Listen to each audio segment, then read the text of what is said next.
Hello student, welcome to rice smart Bangla YouTube channel. আমি তোমাদের Riya madam.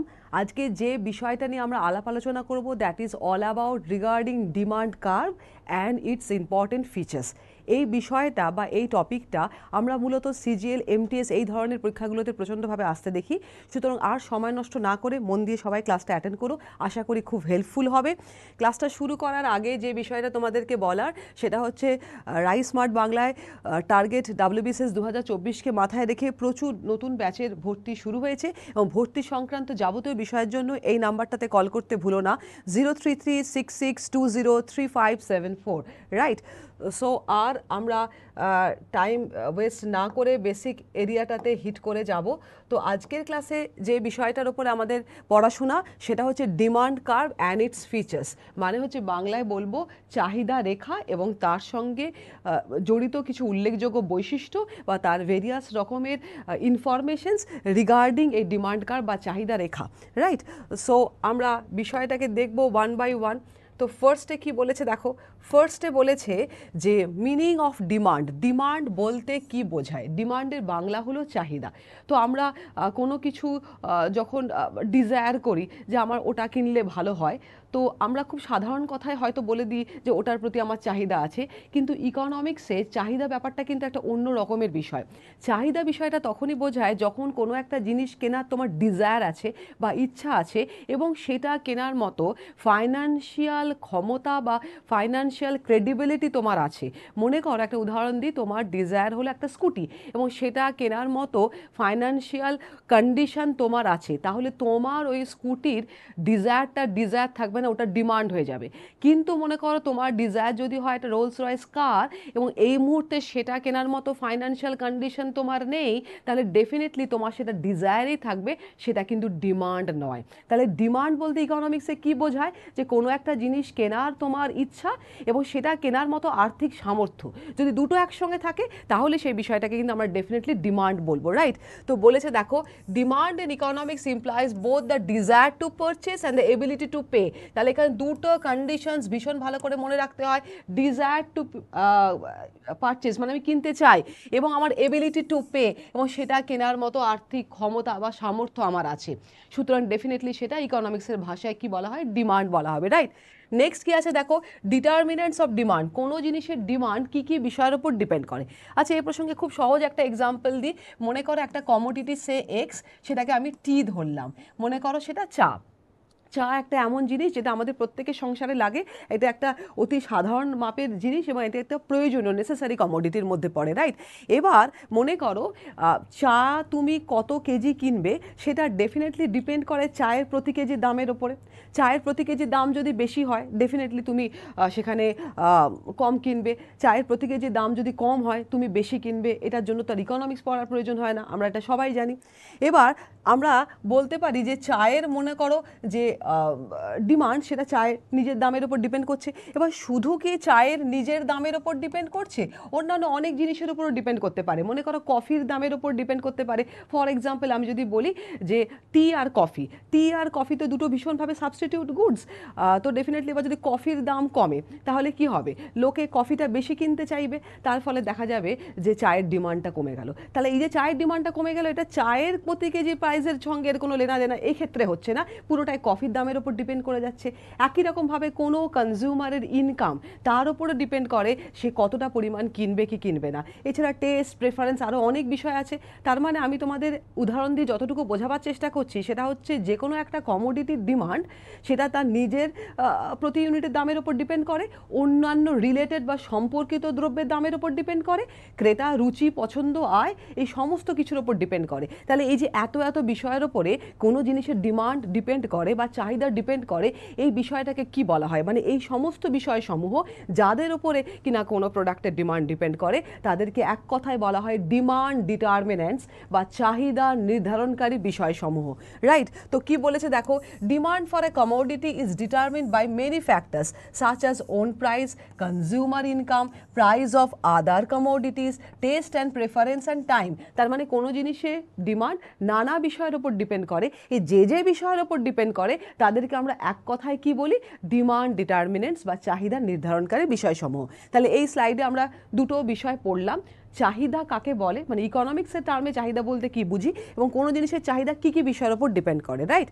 এরপরে আমরা নেক্সট স্লাইডটায় মুভ করব। আচ্ছা, নেক্সট স্লাইডটায় কি আছে দেখো, নেক্সট স্লাইডে বলেছে যে এই যে বিষয়টা, যে কোনো জিনিসের ডিমান্ড কি কি বিষয়ের উপর ডিপেন্ড করে সেগুলোকে তো আমরা ডিমান্ড ডিটারমিনেন্টস বলি।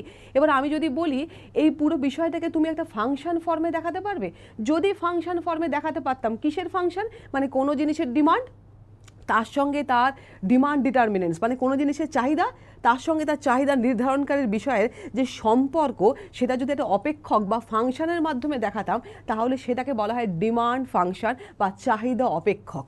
কি বলেছে দেখো, the functional relationship between the quantity demanded for a commodity and it's determinants is referred to as demand function. তাহলে ডিমান্ড ফাংশন কোন দুটো বিষয়কে নিয়ে, কোন দুটো ভ্যারিয়েবলকে নিয়ে ডিল করে, একটা হচ্ছে তার কোয়ান্টিটি ডিমান্ডেড, আর একটা হচ্ছে ডিটারমিনেন্টস, মানে সেই জিনিসের ডিমান্ড যে যে বিষয়গুলোর উপর ডিপেন্ড করে এবং সেই জিনিসটার ডিমান্ড, এই দুটোর উপরে ভিত্তি করে ডিমান্ড ফাংশন তৈরি করা হয়। যেমন এখানে একটা আমি উদাহরণ দিয়েছি, দেখো মনে করছি একটা গুড হচ্ছে এক্স, ঠিক আছে, মনে করো তর্কের খাতিরে আমি ধরে নিলাম এই এক্স গুডটা হচ্ছে টি, রাইট। তাহলে টি এর ডিমান্ড কি কি বিষয়ের উপর ডিপেন্ড করবে, সেটাকে যদি আমি সাংকেতিকভাবে লিখি তাহলে কি বলবো, কিউ এক্স। কিউ এক্স মানে Q is the quantity of demanded for good X, মানে এক্স গুডটা কি কোয়ান্টিটিতে ডিমান্ড করা হবে সেটাকে যদি আমি সাংকেতিক ফর্মে লিখি তাহলে লিখব কিউ এক্স, মানে quantity demanded for good X, মানে এক্স কোয়ান্টিটি কি,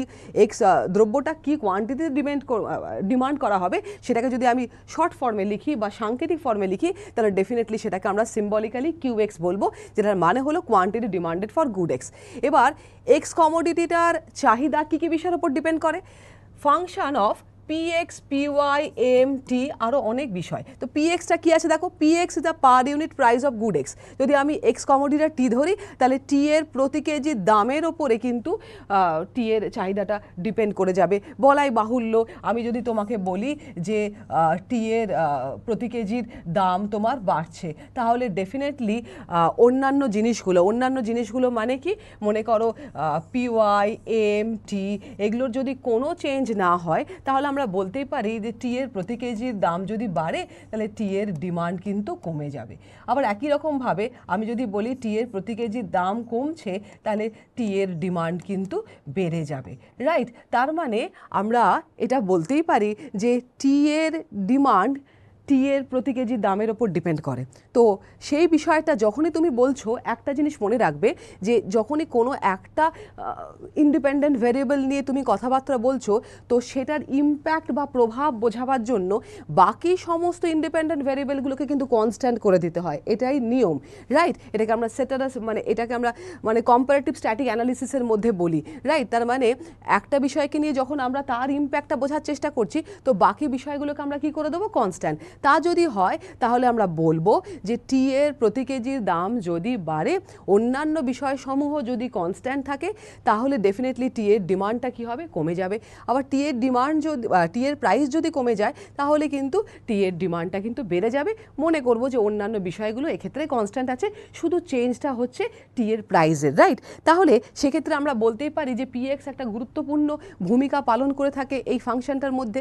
একই রকমভাবে পিওয়াই কি আছে, price per unit of good Y. আমি যদি গুড ওয়াইটা কফি ধরি তাহলে ডেফিনেটলি কফির দামের ওপরও ডিপেন্ড করে যাবে যে টি আমি কতটা ডিমান্ড করব কি করব না। আমি আগেই তোমাদেরকে বললাম যে টি কফি দুটো তো খুব সাবস্টিটিউট গুডস, তাহলে ডেফিনেটলি কফির দাম যদি কমে যায়, ফর এক্সাম্পল মনে করছি আমি কফির প্রাইসটা ফল করছে, রাইট। কফির প্রাইস যদি ফল করে তাহলে লোকে কফিটা বেশি করে কিনতে চাইবে। লোকে যদি কফিটা বেশি করে কিনতে চায় তাহলে টি এর ডিমান্ডটা কী হবে, টি এর ডিমান্ডটা ডেফিনেটলি ফল করবে। তার মানে এখানে আমাকে মনে রাখতে হবে যে টি এর নিজের দামের বা ক্রেতার আয় বা রুচি পছন্দের এগুলোর কোনো রকম চেঞ্জ নেই, এগুলো সব কনস্ট্যান্ট আছে। এগুলো যদি সব কনস্ট্যান্ট থাকে তাহলে আমি এটা বলতেই পারি যে কফির দাম যদি কমে যায় তাহলে কফি সস্তা হবে, লোকে কফি বেশি করে খাবে, এবং টি আর কফি দুটো সাবস্টিটিউট গুড, তো বাই ডিফল্ট টি এর ডিমান্ডটা কী করে যাবে, ফল করে যাবে। উল্টো কথাও বলতে পারি, যদি কফির দাম বেড়ে যায় তাহলে ডেফিনেটলি কফিটা কী হবে, কফিটা অনেক বেশি পরিমাণ কস্টলি হবে, হবে, লোকে কফি কম খাবে, তার ফলে টি এর ডিমান্ডটা কী হবে বলো, টি এর ডিমান্ডটা বেড়ে যাবে। তার মানে দেখো এক্ষেত্রে আমরা একটা অন্য কমোডিটি, একটা রিলেটেড কমোডিটি, সেটারও ইম্প্যাক্ট কিন্তু আমরা আমাদের প্রাইম কমোডিটিটার ওপরে আসতে দেখলাম, রাইট? তো সুতরাং এগুলো সবই কিন্তু চাহিদাকে নির্ধারণ করা নানা ধরনের বিষয়সমূহের মধ্যে উল্লেখযোগ্য ভূমিকা পালন করে থাকে, এবং এগুলো সব ডিমান্ড ডিটারমিনেন্টস, রাইট? আবার এমটা কি, এম হচ্ছে মানি ইনকাম অফ দ্য কনজিউমার। তো বলাই বাহুল্য, মনে করো তোমার মানি ইনকাম যদি বেড়ে যায়, তো মানি ইনকাম যদি বেড়ে যায়, তো মনে করো আগে তোমার মাস গেলে রোজগার ছিল 10,000 টাকা, তুমি মনে করো একটা চা 200 গ্রাম কিনতে, রাইট? এখন তোমার মাস গেলে রোজগার যদি লাখ টাকা হয়ে যায়, তুমি ওই চাটা 1 কেজি কেনার ক্ষমতা রাখো।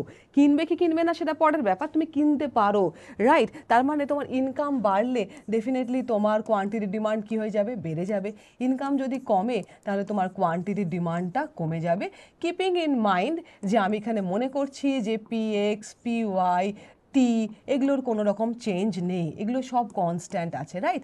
এগুলো যদি কনস্ট্যান্ট থাকে এবং টি একটা definitely normal kind of commodity, তাহলে ডেফিনেটলি আমার ইনকাম বাড়লে পরে আমার এটার ডিমান্ড কিন্তু ডেফিনেটলি বেড়ে যাবে, রাইট? তাহলে সুতরাং মানি ইনকামটাও কতটা গুরুত্বপূর্ণ ভূমিকা পালন করে সেটা দেখলে। আর টি হচ্ছে test and preference of the consumer. মনে করো এখন তোমার টি খেতে ভালো লাগছে না, সুতরাং টি এর দাম কমুক কি যা হোক সেটা তোমার উপরে কোনো ইম্প্যাক্ট সৃষ্টি করবে না। আবার এটাও হতে পারে যে তোমার এই মুহূর্তে কফি খেতে ভালো লাগছে না, সুতরাং ডেফিনেটলি তুমি টি এর প্রতি ইনক্লাইন্ড বেশি হয়ে যাবে। সুতরাং এই বিষয়টার ওপরেও কিন্তু টি এর ডিমান্ড কী হবে না হবে সেই বিষয়গুলো ডিপেন্ড করে। এনিওয়ে, PX, PY, MT এদের পরিচয় কি জানলাম, এগুলো সবাই ডিমান্ড ডিটারমিনেন্টস। আমি যদি এই ডিমান্ড ডিটারমিনেন্টসের সঙ্গে প্রোডাক্টটার কী পরিমাণ কোয়ান্টিটি আমি ডিমান্ড করতে চাই সেটা একটা ফাংশনাল ফর্মে দেখাতে চাই, তাহলে যে ফাংশানে আমি দেখব সেই ফাংশনটাকে বলা হচ্ছে ডিমান্ড ফাংশন। এটা ডিমান্ড ফাংশন কোন গুডের ক্ষেত্রে বলো, গুড এক্সের ক্ষেত্রে। তাহলে এক্সটা কী পরিমাণ ডিমান্ড করা হবে সেটা এক্স কমোডিটিটার প্রতি ইউনিটের প্রাইস, ওয়াই কমোডিটিটার প্রতি ইউনিটের প্রাইস, ক্রেতার আয়, রুচি পছন্দ, এই সমস্ত কিছুর ওপর ডিপেন্ড করে, রাইট? তো এত বড় বিষয়টাকে যদি একটা ফাংশনে লিখি, তাহলে যে ফাংশনাল ফর্মে লিখবো তাকে কি বলা হবে, ডিমান্ড ফাংশন। তাহলে ডিমান্ড ফাংশন কার সাথে কার সম্পর্ক দেখায়, কোনো জিনিস কি কোয়ান্টিটিতে ডিমান্ড করা হবে তার সঙ্গে তার ডিমান্ড ডিটারমিনেন্টসের সম্পর্ক দেখায়, রাইট? আশা করি বুঝতে পেরেছো। এরপরে আমরা নেক্সট বিষয়টার ওপরে মুভ করব। নেক্সট বিষয়টা কি বলছে দেখো, টাইপস অফ ডিমান্ড। ডিমান্ড কত রকমের হয়, ব্রডার ওয়েতে ডিমান্ড কিন্তু আমরা 4টে ভাগে ডিভাইড করতে পারি: indirect demand, joint demand, composite demand, direct demand.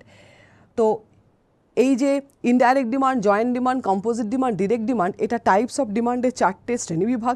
এর মধ্যে সবচেয়ে ইম্পর্টেন্ট যে ডিমান্ডটা, ক্লাসিফিকেশনসটা আমাদের খুব ভালো করে পড়তে হয়, সেটা হচ্ছে ডিরেক্ট ডিমান্ড। ডিরেক্ট ডিমান্ড আর further can be classified into 3 categories. কী কী আছে, price demand, income demand and cross demand.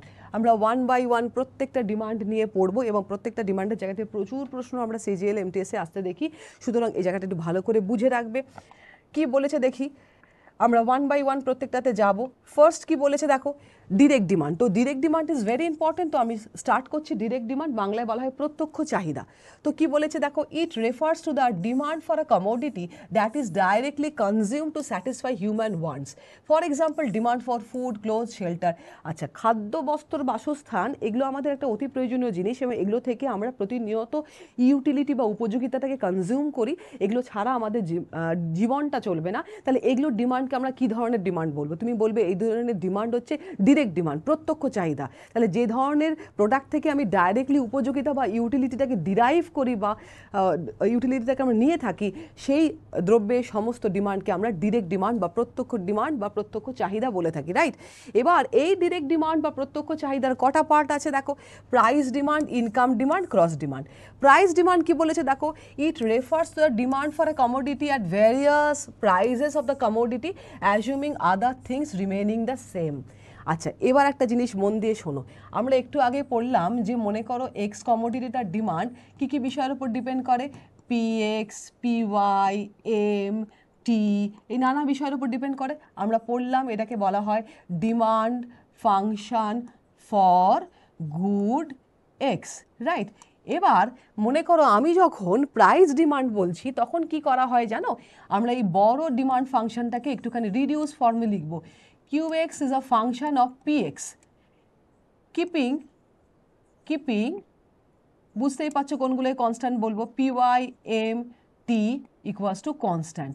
তার মানে কোনো জিনিসের এক্স কমোডিটির ডিমান্ড যদি খালি এক্স কমোডিটিটার প্রাইসের উপর ডিপেন্ড করে, যেখানে মনে করছি ওয়াই কমোডিটির দামের কোনো চেঞ্জ নেই, ক্রেতার রুচি পছন্দ আয়ের কোনো চেঞ্জ নেই, তাহলে এই ফাংশনটাকে আমরা কি বলবো? এই যে রিডিউসড ফর্মের ফাংশনটা, এটা বেসিক্যালি কী ধরনের ডিমান্ড দেখায়? আনসার হবে প্রাইস ডিমান্ড। কারণ এখানে জিনিসটার ডিমান্ড কিসের উপর ডিপেন্ড করছে? অনলি জিনিসটার প্রাইসের উপর ডিপেন্ড করছে। এবং বলাই বাহুল্য, তোমরা জানো দাম যত কমবে চাহিদা বাড়বে, এবং দাম যত বাড়বে চাহিদা কমবে, এবং সেখানে অন্যান্য বিষয়গুলো যেমন PYMT এগুলো কি আছে বলো? কনস্ট্যান্ট। তাহলে এই ধরনের যে ডিমান্ড, এটাকে আমরা বলে থাকি প্রাইস ডিমান্ড, রাইট? নেক্সট কি আছে? Income demand. ইনকাম ডিমান্ড যখন বলছি তখন বিষয়টা হচ্ছে QX is a function of M, keeping কোনগুলোকে কনস্ট্যান্ট করব, তার মানে বাকিগুলোকে কনস্ট্যান্ট করব, PX PY T এগুলোকে কনস্ট্যান্ট করে দেবো। তার মানে মনে রাখবে যেটা নাম থাকবে সেই বিষয়টাকে আমরা ভ্যারিয়েবল ফর্মে রাখবো, আর বাকিগুলোকে কি করে দেবো? সব কনস্ট্যান্ট করে দেবো, তা না হলে প্রভাবটা বুঝতে পারবে না, রাইট? তার মানে QX যখন ফাংশন অফ M, সেটা বেসিক্যালি কোন ধরনের ডিমান্ডকে বোঝায়? তুমি বলছো সেটা বেসিক্যালি বোঝাবে ইনকাম ডিমান্ডকে। তাহলে QX যখন ফাংশন অফ PX, সেটা কোন ডিমান্ডকে বোঝায়? প্রাইস ডিমান্ডকে বোঝায়। QX যখন ফাংশন অফ M, তখন সেটা কোন ডিমান্ডকে বোঝায়? ইনকাম ডিমান্ডকে বোঝায়। এবং যখন ক্রস ডিমান্ড বলছো তখন তুমি বলছো QX is a function of PY, keeping কোনগুলোকে করব? কিপিং PX M T এগুলোকে সব বলা হয় কনস্ট্যান্ট। তার মানে এগুলোকে কনস্ট্যান্ট রেখে কোনো জিনিসের দাম যদি তার সঙ্গে সম্পর্কিত দ্রব্যের প্রাইসের সঙ্গে আমরা দেখি, তখন সেটাকে আমরা বলে থাকি ক্রস ডিমান্ড। কারণ এখানে ওয়াই কমোডিটিটার দামের প্রভাব এক্স কমোডিটিটার ডিমান্ডের ওপরে পড়ছে, সুতরাং এটাকে বলা হয় ক্রস ডিমান্ড, রাইট? তো এনিওয়ে আমরা কিন্তু মাদার ফাংশনটাকে একই রেখেছি। দেখো, মাদার ফাংশন থেকে আমরা যখন তিনটে ধরনের ডিমান্ডের, ডিরেক্ট ডিমান্ডের শ্রেণীবিভাগ করলাম, সেখানে প্রত্যেকটার নাম অনুযায়ী, মানে কখনো প্রাইস, কখনো ইনকাম, কখনো ক্রস, সেটাকে মাথায় রেখে সেই ভ্যারিয়েবলটাকে আমরা ভ্যারিয়েবল রেখে বাকিগুলোকে কি করে দিয়েছি? সব কনস্ট্যান্ট করে দিয়েছি। তাও না হলে কিন্তু প্রভাব বোঝা সম্ভব নয়। একটা উদাহরণ দিই, মনে করো চায়ের দাম, ফর এক্সাম্পল মনে করো চায়ের ডিমান্ড বাড়ছে।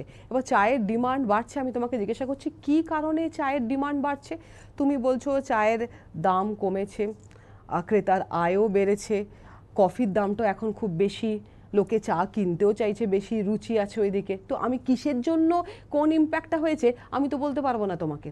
আমি তখনই তোমাকে বলতে পারবো প্রত্যেকটা জিনিসের প্রভাব ওই জিনিসটার ডিমান্ডের ওপরে, যখন সেই জিনিসটা রেখে বাকিগুলোকে কনস্ট্যান্ট করে দিই। তার মানে আমি যখন চায়ের ডিমান্ডটার ওপরে প্রভাবটা চায়ের প্রাইসের আনতে চাইছি, তখন বাকিগুলোকে কনস্ট্যান্ট করে দিতে হবে। আমি যখন চায়ের ডিমান্ডটার ওপরে ইনকামের প্রভাবটা আনতে চাইছি, তখন ইনকামটা ছাড়া বাকিগুলোকে কনস্ট্যান্ট করে দাও। আমি যখন চায়ের ডিমান্ডের ওপরে কফির দামের প্রভাবটা আনতে চাইছি, তখন বাকিগুলোকে কনস্ট্যান্ট করে দিতে হবে এক্সেপ্ট কফির প্রাইসটা। সুতরাং এই ধরনের যদি কম্পারেটিভ স্ট্যাটিক না করো, তাহলে কিন্তু ইম্প্যাক্টটা বোঝা সম্ভবপর নয়। এবং সেই কথাটা মাথায় রেখে আমরা ডিরেক্ট ডিমান্ডটাকে এইভাবে দেখে রাখি। আচ্ছা, এরপরে আমরা যেটাতে মুভ করব সেটা কি আছে দেখো, এর পরেরটা বলেছে ইনডাইরেক্ট ডিমান্ড। ইনডাইরেক্ট ডিমান্ড কি বলেছে? The demand for a commodity that arises because of the demand for some other commodity called parent product is called the indirect demand. Example কি আছে? Demand for labour, capital, fertiliser, any factors of production demand, any factors of production demand, any factors of production demand, সেটাকে কিন্তু আমরা বলে থাকি indirect demand. ব্যাপারটা কি? ব্যাপারটা বলছে যে মনে করো কোনো একটা জিনিসের বাজারে চাহিদা খুব বেড়ে গেছে। এবার বাজারে চাহিদা বেড়ে গেছে, তো ডেফিনেটলি জিনিসটা বেশি করে প্রডিউস করতে হবে। এবার কোনো জিনিস প্রডিউস করতে হলে আমরা সবাই জানি চারটে ফ্যাক্টরস লাগে, land, labour, capital, organisation, right? এই চারটে ফ্যাক্টরস ছাড়া কোনো কিছু প্রডিউস করা যায় না। মানে স্টার্টিং ফ্রম আলপিন টু আলমায়রা যা কিছু তুমি প্রডিউস করতে চাইবে, ল্যান্ড, লেবার, ক্যাপিটাল, অর্গানাইজেশন তোমার লাগবে। এবার মনে করো কোনো একটা জিনিসের মার্কেটে হিউজ ডিমান্ড, তো সেই জিনিসটা বেশি করে প্রডিউস করতে হবে, এবং সেটার জন্য তুমি দেখছো লেবার মার্কেটে লেবারের প্রচুর ডিমান্ড বেড়ে গেছে। আচ্ছা, এবার আমি তোমাকে জিজ্ঞাসা করছি, আচ্ছা লেবার মার্কেটে এই যে লেবারের ডিমান্ডটা বেড়েছে কী কারণে বেড়েছে? তখন তুমি বলছো এটা লেবার মার্কেটের কোনো সমস্যা নয়, বিষয়টা হচ্ছে যে ওই একটা পেরেন্ট প্রোডাক্ট যেটা গুডস মার্কেটে প্রচণ্ড ডিমান্ড হচ্ছে, সেই প্রোডাক্টটা তৈরি করার জন্য অতিরিক্ত লেবার লাগবে, তাই লেবারের ডিমান্ড বেড়েছে। তাহলে এই যে লেবারের ডিমান্ড বাড়াটা ঘুরপথে বাড়া, এই যে ঘুরপথে লেবারের ডিমান্ডটা বাড়া, এটাকে বলা হয় ইনডাইরেক্ট ডিমান্ড। মনে রাখবে any factors of production demand সব সময় কি ডিমান্ড হিসেবে পরিগণিত হয় বা বিবেচিত হয়? আনসার করবে ইনডাইরেক্ট ডিমান্ড। এটা কিন্তু সিজিএলের প্রশ্ন ছিল যে ইনডাইরেক্ট ডিমান্ড ফ্যাক্টরস অফ প্রোডাকশনের ডিমান্ডকে বলা হয় কি হয় না। এই ইনডাইরেক্ট ডিমান্ডকে অনেক সময় ডিরাইভড ডিমান্ড বা উদ্ভূত ডিমান্ড বা উদ্ভূত চাহিদাও বলা হয়ে থাকে। সুতরাং মনে রাখবে এনি ফ্যাক্টরস অফ প্রোডাকশনের ডিমান্ড কিন্তু ইনডাইরেক্ট ডিমান্ড হয়, রাইট? নেক্সট চলে এসো, নেক্সট কি আছে দেখো, কম্পোজিট ডিমান্ড। কম্পোজিট ডিমান্ড কি বলেছে? It refers to the demand for a commodity that provides multiple uses. কোনো জিনিসে যদি নানাবিধ ব্যবহার থাকে, তার মানে কোনো জিনিস কোনো একটা কাজে ব্যবহার করা হচ্ছে না, নানা রকম কাজে ব্যবহার করা হচ্ছে, তাহলে তার ডিমান্ডকে আমরা বলি কম্পোজিট ডিমান্ড। যেমন এখানে উদাহরণ দিয়েছি দেখো, ক্রুড অয়েল, কোল, এগুলোকে কোনো একটা কাজে ব্যবহার করা হয়, এদের মাল্টিপল ব্যবহার বা উপযোগিতা রয়েছে, সুতরাং এদের ডিমান্ডকে আমরা কি বলবো? কম্পোজিট ডিমান্ড বলবো। নেক্সট আমরা যেটাতে মুভ করব সেটা হচ্ছে আমাদের এটা লাস্ট ক্লাসিফিকেশন। লাস্ট ক্লাসিফিকেশন কি আছে দেখো, জয়েন্ট ডিমান্ড। জয়েন্ট ডিমান্ড কি বলছে? যে জিনিস একসঙ্গে যৌথভাবে ডিমান্ড করা হয়। বলেছে দেখো, it refers to the demand for those goods which are always demanded jointly. Example কি দেখো, কার, পেট্রোল, টি, সুগার এটসেট্রা। তার মানে ডেফিনেটলি কার এবং পেট্রোল এরা একে অপরের কিন্তু পরিপূরক দ্রব্য, তাই না?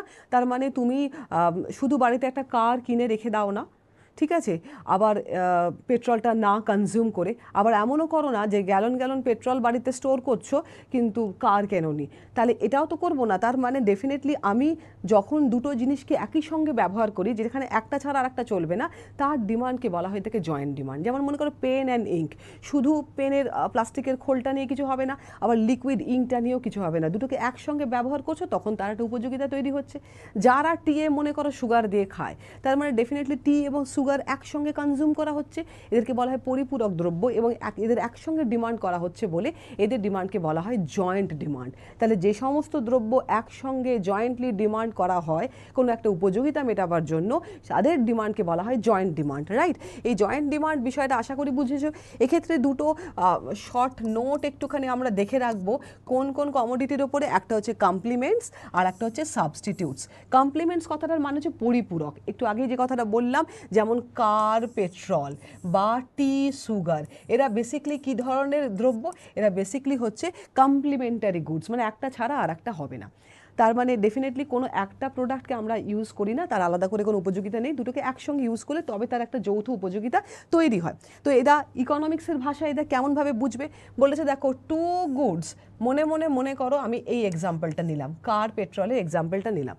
Two goods are complements to each other, দুটো গুড একে অপরের পরিপূরক তখনই হবে ইফ অ্যান্ড ইনক্রিজ, ব্র্যাকেটটা পরে পড়বো, আগে বাইরেটা দেখি। ইফ অ্যান্ড ইনক্রিজ, মনে করো কারের দাম বাড়ছে, if I increase the price of one good, তার মানে কারের মনে করো দাম বাড়ছে, তাহলে কারের দাম বাড়লে লোকে কার কম ইউজ করবে, তার মানে পেট্রোলের ডিমান্ড কী হবে? কমবে।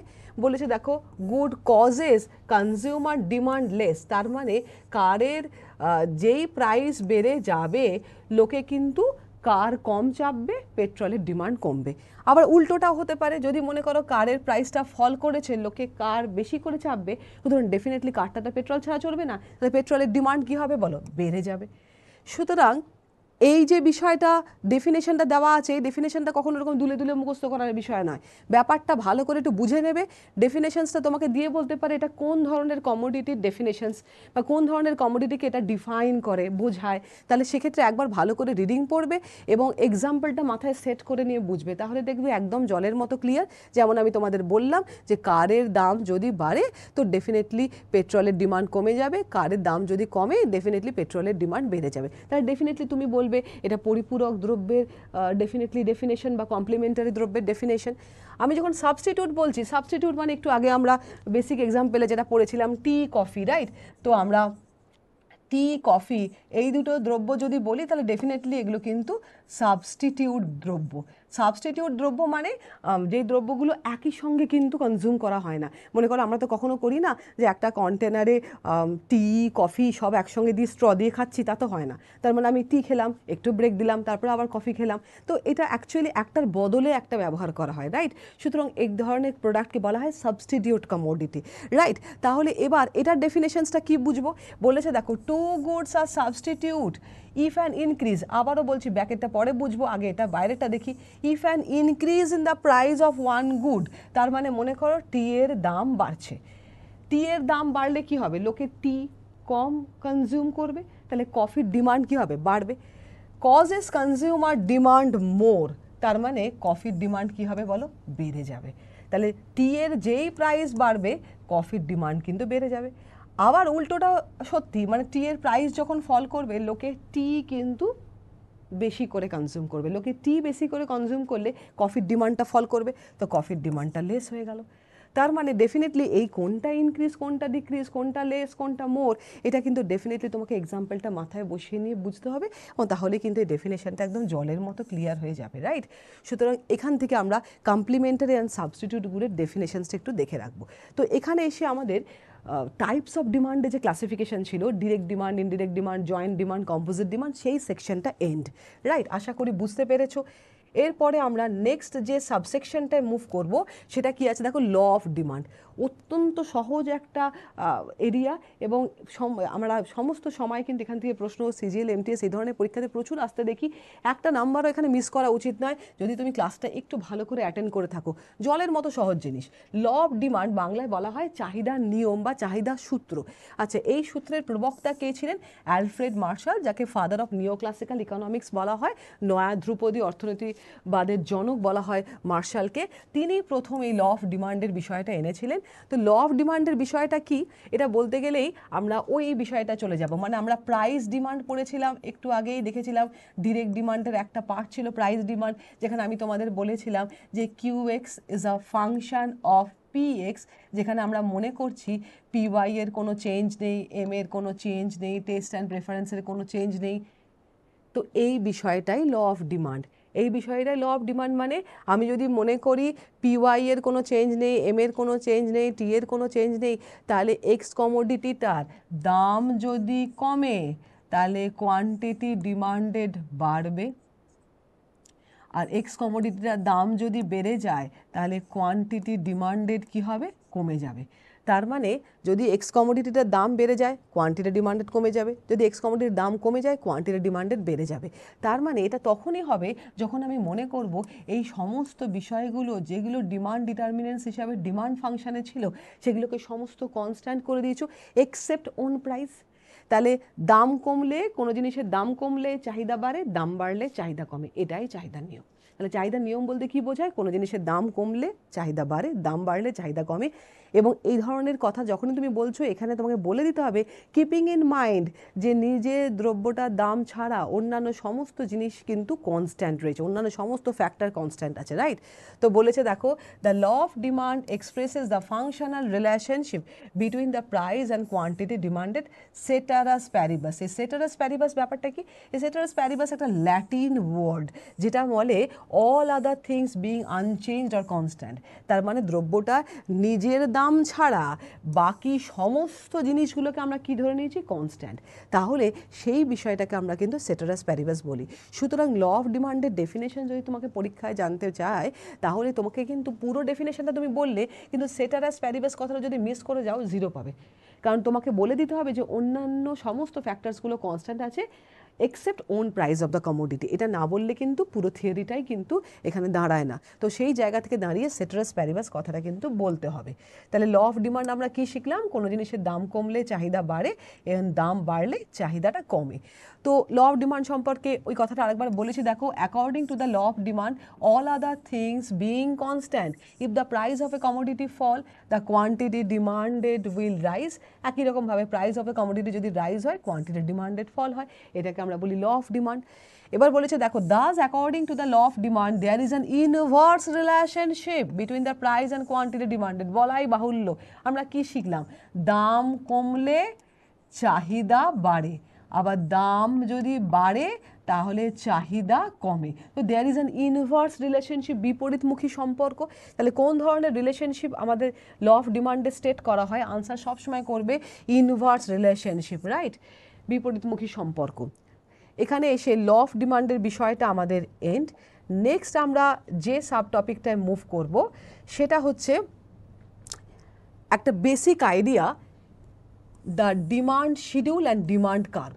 আমরা এত কিছু পড়লাম যে কোনো জিনিসের দাম কমলে চাহিদা বাড়ে, দাম বাড়লে চাহিদা কমে। তো আমি একটা এক্সাম্পল দিয়েছি, দেখো দাম যখন 2 টাকা তখন কোয়ান্টিটি ডিমান্ড হচ্ছে 15 ইউনিটস। দাম যত বাড়ছে ভালো করে খেয়াল করে দেখো কোয়ান্টিটি ডিমান্ডেড ফল করছে।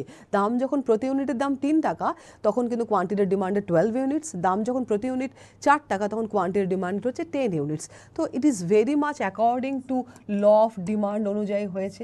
এবার তুমি এরকম একটা ডেটা বাজার থেকে তুলেছো, রাইট।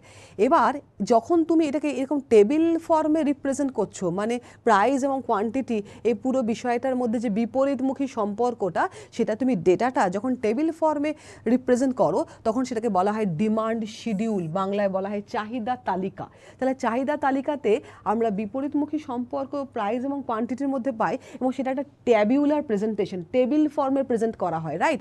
তাহলে এটাকে বলা হয় চাহিদা তালিকা।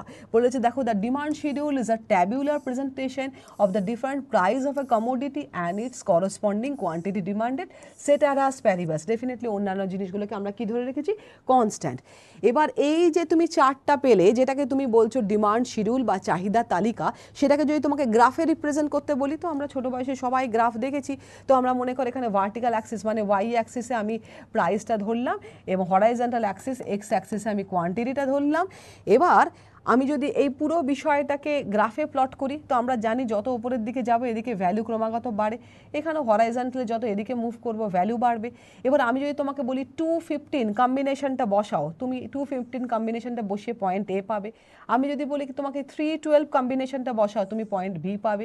আমি যদি তোমাকে বলি 410 কম্বিনেশনটা বসাও, তুমি পয়েন্ট সি পাবে।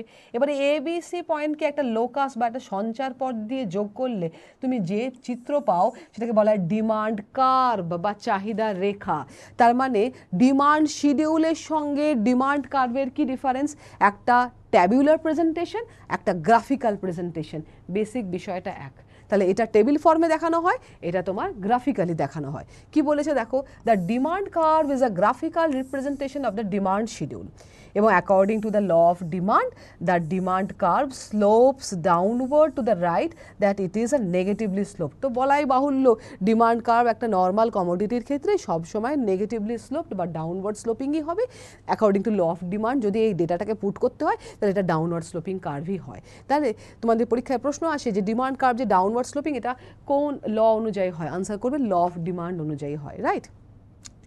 নেক্সট আমরা যে সাব টপিকটায় মুভ করব সেটা আজকের ক্লাসের লাস্ট এরিয়া এবং ভেরি ইম্পর্টেন্ট। কী কী আছে দেখো বিষয়টার মধ্যে, ইট is very very important, right. তো কি বলেছে দেখো, difference between shift in demand curve and movement along the demand curve. তাহলে ডিমান্ড কার্ভের শিফট এবং ডিমান্ড কার্ভের বরাবর মুভমেন্ট, এই বিষয়টার মধ্যে পার্থক্য কী আছে?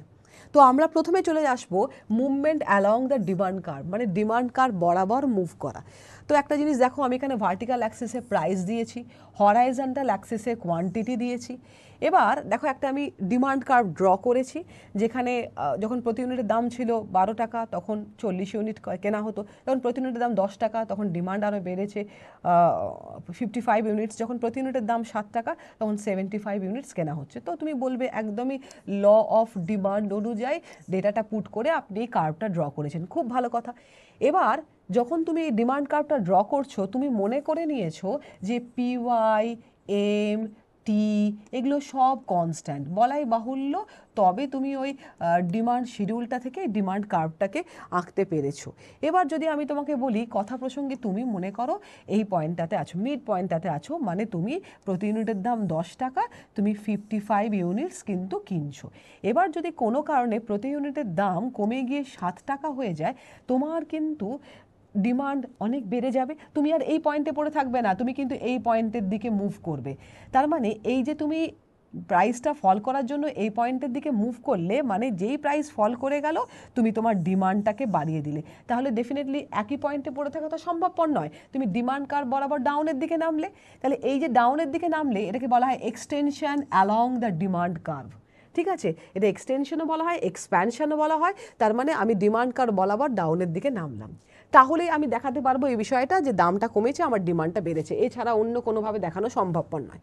আবার যদি উল্টো ঘটনা হয়, মনে করো প্রতি ইউনিটের দাম মনে করো 12 টাকা হয়ে গেছে, তাহলে ডেফিনেটলি তোমার ডিমান্ডটা কমে গিয়ে এখন 40 ইউনিটস হয়ে গেছে, তাহলে সেক্ষেত্রে তুমি এই পয়েন্টে পড়ে থাকবে না, তুমি এই পয়েন্টের দিকে মুভ করবে। তার মানে যেই দামটা বেড়ে গেল তোমার কনজামশন আগের স্টেজ থেকে কিন্তু কমে যাবে। তো এটাও তোমাকে এই ডিমান্ড কার্ভ বরাবরই দেখাতে হবে, তা না হলে সম্ভবপর নয়। এবং এক্ষেত্রে ডিমান্ড কার্ভ বরাবর আমরা আপওয়ার্ডে মুভ করব, এটাকে বলা হয় contraction along the demand curve. তার মানে আমি যদি মিড পয়েন্ট থেকে ডাউনের দিকে যাই, তার মানে দাম কমছে, ডিমান্ড বাড়ছে, এটা এক্সটেনশন বা এক্সপ্যানশন অফ ডিমান্ড। আমি যদি এই মিড পয়েন্ট থেকে আপার পয়েন্টের দিকে মুভ করি, তাহলে দাম এখানে বাড়ছে, কোয়ান্টিটি ডিমান্ডেড কমছে, এটাকে কন্ট্রাকশন অফ ডিমান্ড বলা হয়। এনিওয়ে দিনের শেষে আমি একই ডিমান্ড কার্ভ বরাবর হয় আপে মুভ করি নয় ডাউনে মুভ করি। I am moving along the demand curve, demand curve ছাড়িয়ে বেরিয়ে যাচ্ছি না।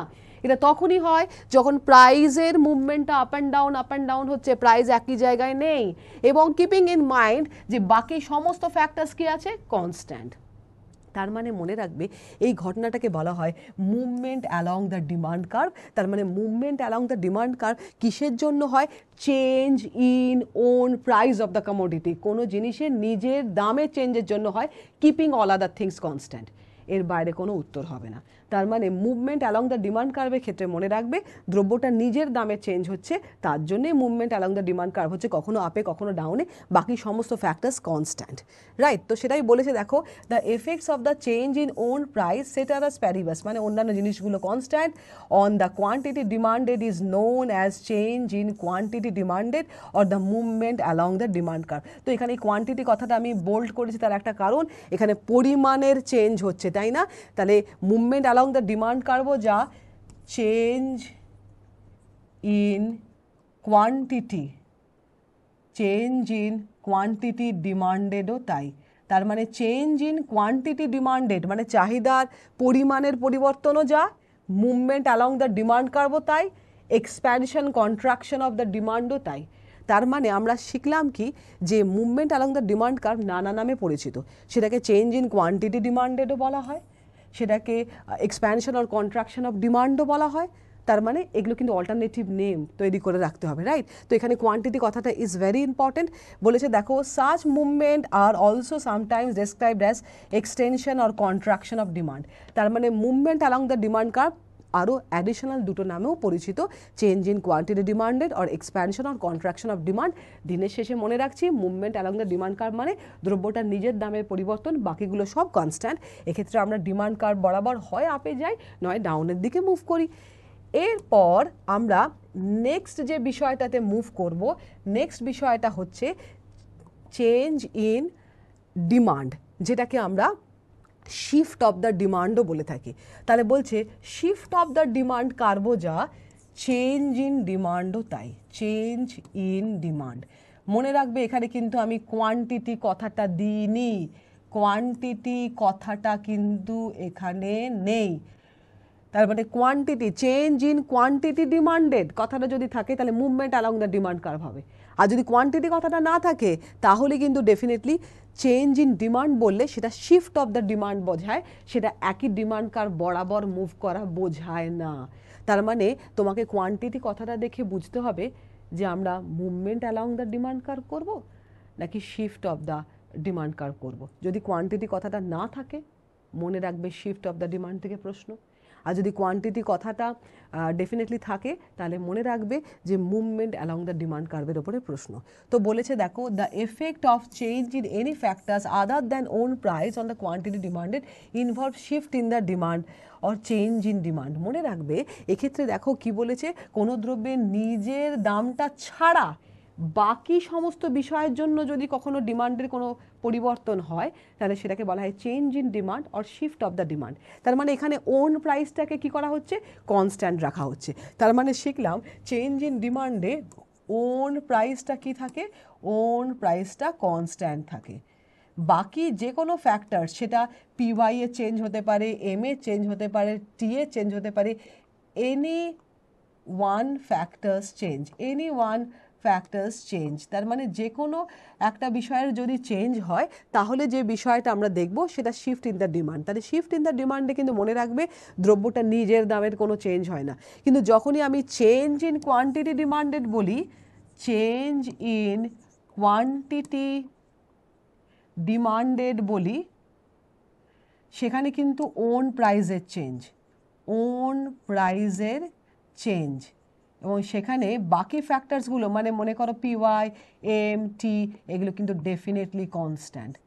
তার মানে এখানে যা পড়ছি এখানে তার ঠিক উল্টোটা পড়ছি, তাহলে দুটো এক জিনিস না। এবার দেখো এই শিফট ইন ডিমান্ড ব্যাপারটা বুঝবো কি করে। দেখো এখানে দুটো পিকচার আমি দিয়েছি, বলছে দেখো চেঞ্জ ইন ডিমান্ড মানে কি, চেঞ্জ ইন ডিমান্ড সেটা ডেফিনেটলি দুরকমও হতে পারে, ইনক্রিজ ইন ডিমান্ডও হতে পারে, আবার ডিক্রিজ ইন ডিমান্ডও হতে পারে। তার মানে এনি চেঞ্জ, সেটাকে চেঞ্জ ইন ডিমান্ডের মধ্যে বলা হয়, সেটা শিফট অফ দ্য ডিমান্ড দিয়ে বোঝানো হয়। বলেছে দেখো an increase in the demand causes the shift of the rightward of the demand curve. তার মানে মনে করো একটা উদাহরণ দিই, মনে করো তুমি এ পয়েন্টে ছিলে, প্রতি ইউনিটের দাম ছিল 12 টাকা এবং তুমি 80 ইউনিট কনজিউম করছিলে। এবার মনে করো যখন তোমার এইটা ছিল ডিমান্ড কার্ভ, মনে করো তোমার মানি ইনকাম ছিল 10,000 টাকা, রাইট।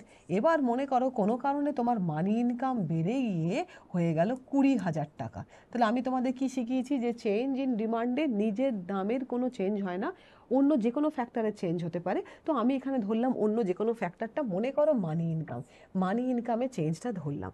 তাহলে তোমার মানি ইনকাম যদি ডাবল হয়ে যায় তাহলে ডেফিনেটলি প্রতি ইউনিটের দাম তো একই আছে, কারণ আমি তোমাদের বারবার শিখিয়েছি যে প্রাইসটা কনস্ট্যান্ট থাকে, ওন প্রাইস কনস্ট্যান্ট থাকে, ওন প্রাইসটা কনস্ট্যান্ট থাকে। তাহলে ওন প্রাইসটা যদি কনস্ট্যান্ট থাকে তাহলে আমার রোজগারপাতি যদি ডাবল হয়ে যায় তাহলে ডেফিনেটলি আমি আগে 10,000 টাকা রোজগারে আমি 80 ইউনিট কিনতাম, এখন 20,000 টাকা রোজগারে আমি 115 ইউনিট কিনতে পারি। তো এটা দেখাবো কি করে? এটা দেখানো তখনই সম্ভব যখন তুমি parallel shift of the demand curve করে দেবে রাইটওয়ার্ড ডিরেকশনে। তার কারণ এখানে তোমাকে সবসময় মনে রাখতে হবে যেখানে প্রাইসটা কি আছে বলো, কনস্ট্যান্ট, কারণ একই দামে আগের তুলনায় বেশি জিনিস কিনছো, তাহলে সেটা দেখানো একদমই সম্ভব শিফট অফ দ্য ডিমান্ড দিয়ে, এবং that too in this case rightward shift of the demand হবে, রাইট। তাহলে এই যে ডিমান্ড কার্ভের শিফট হলো, এটা কিসের জন্য হলো? তোমার মানি ইনকাম বাড়ার জন্য হলো, keeping the own price of the commodity constant, right. এরপর যদি আমি পরের বিষয়টা বলি, পরের বিষয়টা মানে মনে করো আমি যদি বলি ডিক্রিজ ইন ডিমান্ডের গল্পটা, তো shift in the demand curve to the left indicates decrease in demand. তাহলে মনে করো সহজ বিষয়, মনে করো প্রতি ইউনিটের দাম ছিল 60 টাকা, তুমি এ পয়েন্টটাতে প্রাথমিকভাবে ছিলে 500 ইউনিট কিনছিলে। এবার মনে করো এখানে তোমার রোজগারপাতি ছিল 20,000 টাকা, এবার রোজগারপাতি তোমার কমে গিয়ে মাস গেলে 10,000 টাকা হয়ে গেল। তাহলে ডেফিনেটলি তোমার আগের রোজগারে যা কিনতে এখন এই কম রোজগারে তো সেটা কিনতে পারবে না, কিন্তু দামেরও কোনো চেঞ্জ নেই, তাহলে তুমি আগের তুলনায় এখন কম কিনবে। মনে করো আগের তুলনায় এখন কম কিনে 500 জায়গায় 400 ইউনিট কিনলে, তাহলে তুমি কি এই পয়েন্টে পড়ে থাকতে পারবে? It can never be. তা তোমাকে ডেফিনেটলি লেফট ওয়ার্ডে শিফট করতে হবে, এবং তুমি যে পয়েন্টে আসবে সেটা হচ্ছে পয়েন্ট বি।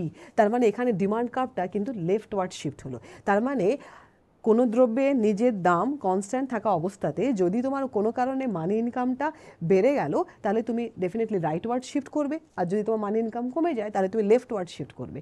তো এই পুরো বিষয়টাকে বলা হয় শিফট ইন ডিমান্ড বা চেঞ্জ ইন ডিমান্ড। এবং এক্ষেত্রে আমি এক্সাম্পলটা তোমাদের মানি ইনকাম দিয়ে বলেছি, এটা তুমি অন্য দ্রব্যের দাম, ক্রেতা রুচি পছন্দ এগুলো দিয়েও বলতে পারতে, তো মানি ইনকাম দিয়ে বোঝাটা সুবিধা হয় বলে এটা বোঝালাম। এনিওয়ে দিনের শেষে মনে রাখতে হবে দ্রব্যটার নিজের দামের এক্ষেত্রে কোনো কিন্তু চেঞ্জ নেই, সেই জন্য প্রাইসটা এক থাকা অবস্থাতে আগের তুলনায় যদি তাকে বেশি কিনতে হয় বা কম কিনতে হয়, হয় রাইটে যেতে হবে নয় লেফটে যেতে হবে, রাইট। তাহলে এটাই ছিল শিফট ইন ডিমান্ড। তার মানে হচ্ছে শিফট ইন ডিমান্ড আর movement along the demand curve কিন্তু এক নয়। তাহলে মুভমেন্ট অ্যালং দ্য ডিমান্ড কার্ভে মনে রাখবে আমরা ডিমান্ড কার্ভ বরাবর হয় আপে যায় নয় ডাউনে যায়, এখানে দ্রব্যটার নিজের দামের চেঞ্জ হয়, বাকি সমস্ত ফ্যাক্টর কনস্ট্যান্ট। কিন্তু আমি যখন বলি চেঞ্জ ইন ডিমান্ড সেটা শিফট অফ দ্য ডিমান্ড হয়, ইদার রাইট ওয়ার্ড অথবা লেফট ওয়ার্ড হবে। এক্ষেত্রে যে বিষয়টা আমাদের মাথায় মনে রাখতে হবে যে দ্রব্যটার নিজের দামের কোনো চেঞ্জ নেই, অন্যান্য সমস্ত বিষয় মানে ক্রেতার রুচি পছন্দ আয় টেস্ট এগুলো যদি কোনো একটা চেঞ্জ হয় তাহলে হয় ডিমান্ড কার্ভটা রাইটওয়ার্ড শিফট হবে নয় লেফটওয়ার্ড শিফট হবে, রাইট? তো এটাই ছিল মেজর এরিয়াটা যেখান থেকে প্রচুর প্রশ্ন আমার সিজিএল এমটিএসে আসতে দেখি, এবং কনসেপশন ক্লিয়ার না থাকার জন্য খালি প্রিভিয়াস ইয়ারের প্রশ্ন দেখে এটা আনসার বি ওটার আনসার সি এই করে গিয়ে পরীক্ষার হলে পাওয়া যায় না। সুতরাং এই জায়গাটা থেকে একটুখানি ভালো করে জিনিসটা বুঝে রাখলে তুমি এমনিই পারবে। তো আমরা কতগুলো কোয়েশ্চেনও তাহলে একটুখানি সলভ করবো বিষয়টার ওপরে। তাহলে দেখো তোমাদের স্ক্রিনে কটা কোয়েশ্চেন আমি রেখেছি, যা পড়লাম সেগুলোকে ইমপ্লিকেশনসের জায়গা দিয়ে কি বলেছে দেখো। দ্য ল অফ ডিমান্ড মানে ল অফ ডিমান্ড আমি আগেই বললাম যে কোনো জিনিসের দাম কমলে চাহিদা বাড়ে, দাম বাড়লে চাহিদা কমে। বলেছে দেখো with the increase in the price, কোনো জিনিসের দাম যদি বাড়ে তা তুমি বুঝতেই পারছো দাম যদি বাড়ে তাহলে ডিক্রিজ ইন কোয়ান্টিটি ডিমান্ডেড হবে। তার মানে তো ল অফ ডিমান্ড তো তাই বলে, কোনো জিনিসের দাম কমলে চাহিদাটা বাড়ে, আর দাম যদি বাড়ে তাহলে চাহিদাটা কমে। তাহলে আমাকে এখানে প্রশ্নটা দাম যদি বাড়ে সেটা দিয়ে এসছে, তাহলে definitely decrease in quantity demanded হবে।